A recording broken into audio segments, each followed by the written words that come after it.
You did an interview and you talked about the incident that happened. And you said that you and King Von never had any issues. In fact, the last conversation was a good conversation.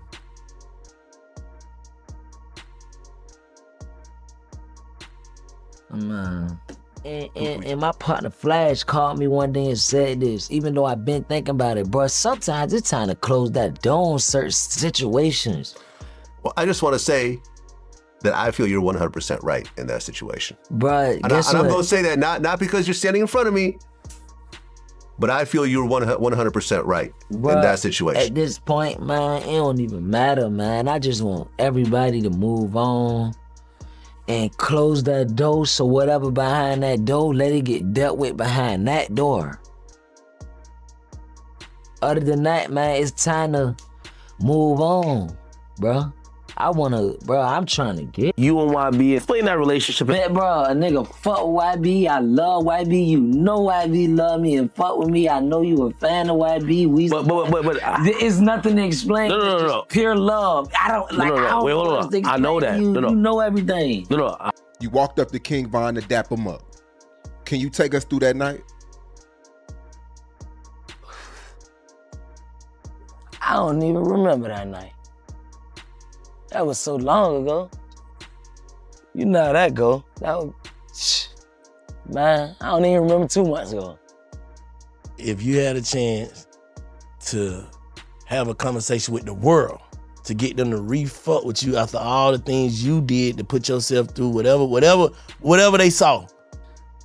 How many commandments the Bible got? 10, right? 10? Yeah.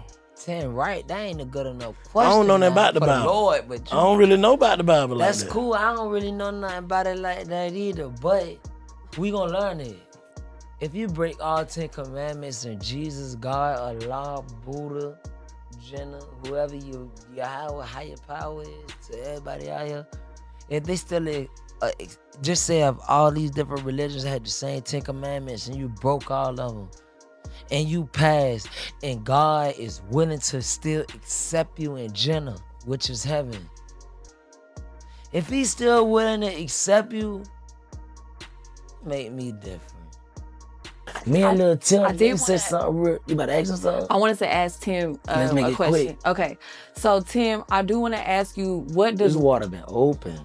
No, it hasn't. Lil, throw me one. No, it's still water. It's cool. I just don't play about stuff like that. Think somebody's trying to get at me.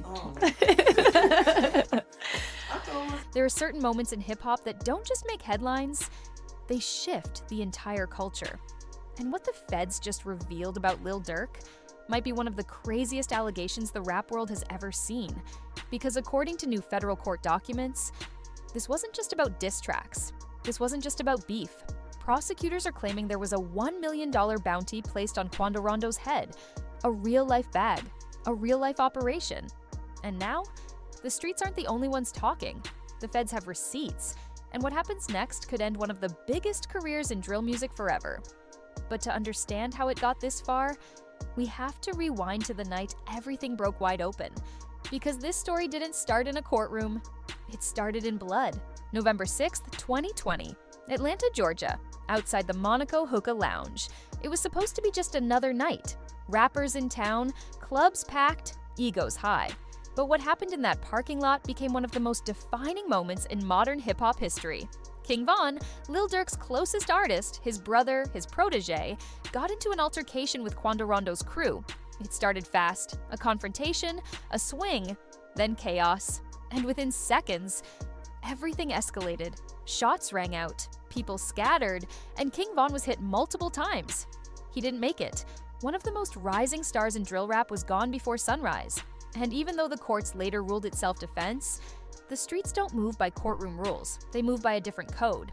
And prosecutors say that night lit the fuse for something much darker, because after King Von's death, the question wasn't who was right.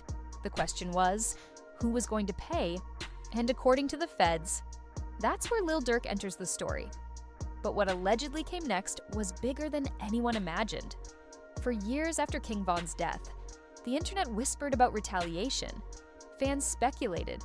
Bloggers threw out theories, and Quando Rondo became one of the most controversial names in hip-hop. Not because he pulled the trigger, but because he was there.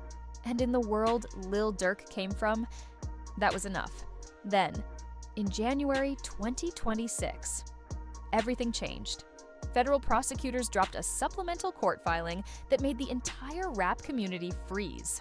Because buried inside that document was one explosive claim that Lil Durk allegedly placed a $1 million bounty on Quando Rondo, a $1 million bag. Not metaphorical, not lyrical, an actual number tied to an alleged murder-for-hire plot.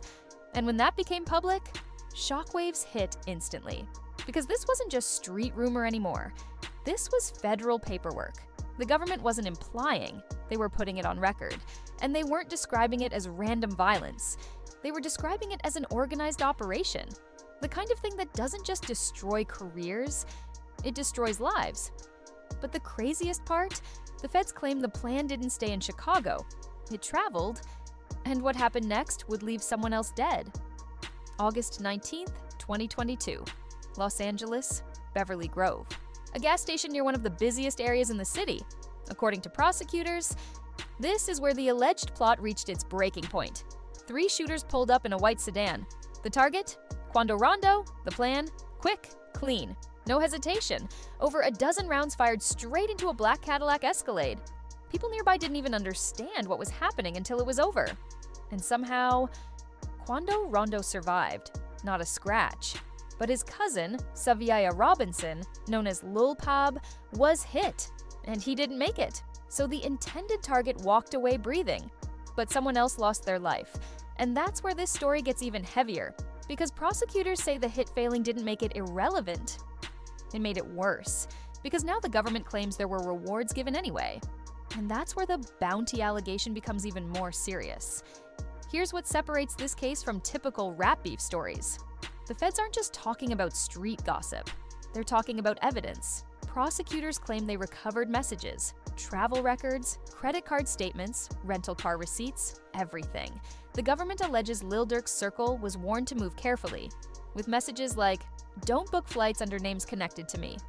That one line alone, the feds say it shows awareness, secrecy, intent.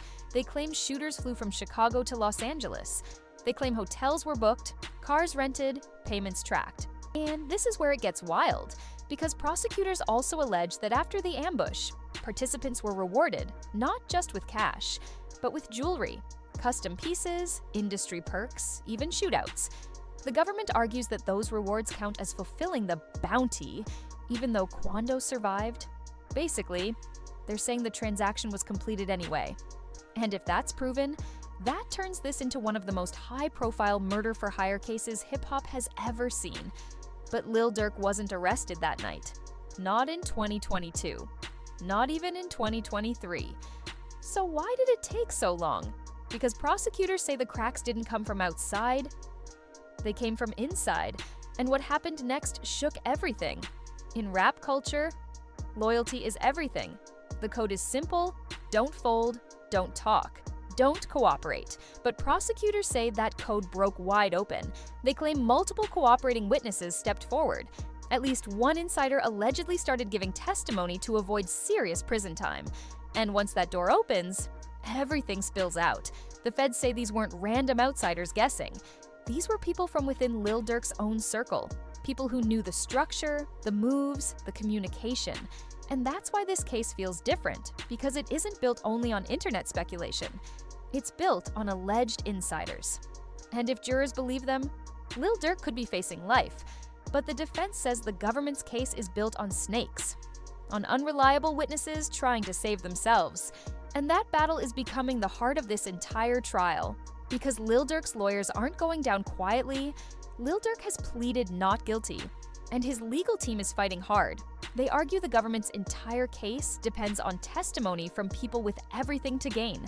People cutting deals, people reducing sentences, people with motives. The defense has called witnesses inconsistent.